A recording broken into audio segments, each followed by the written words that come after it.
আপনাদের সামনে তুলে ধরছি এক করুণ বাস্তবতা। পুরুলিয়া জেলার কোটশিলা থানার অন্তর্গত কাঠালি থেকে বড়ুয়ারি যাওয়ার রাস্তার অবস্থা আজ চরম বেহাল। বর্ষা নামলেই এই রাস্তা পরিণত হয় মৃত্যুফাঁদে।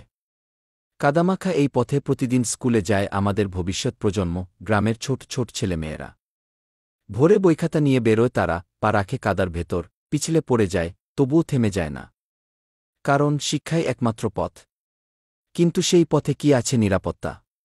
অভিভাবকেরা বারবার রাস্তা মেরামতের দাবি জানিয়েছেন, কিন্তু মেলে না কোনো স্থায়ী সমাধান। ভোট আসে, প্রতিশ্রুতি দেওয়া হয়, কিন্তু বাস্তবে মেলে না কিছুই। ভিজে জামা পরে ক্লাসে বসে থাকা শিশুরা যেন প্রশ্ন করে, আমরা কি আদৌ এই রাষ্ট্রের অগ্রাধিকার? এই পরিস্থিতি আমাদের সমাজ ও প্রশাসনের জন্য লজ্জার বিষয় নয় কি? পুরুলিয়া শুধু পর্যটনের নাম নয়, এটি সম্ভাবনার স্থান। এখানে আছে ভবিষ্যৎ গড়ে ওঠার স্বপ্ন। তাই দাবি একটাই, রাস্তা হোক চলার উপযোগী। শিক্ষার পথে কাটা নয়, তৈরি হোক সহায়ক পথ। News desk, Kotshila reporting.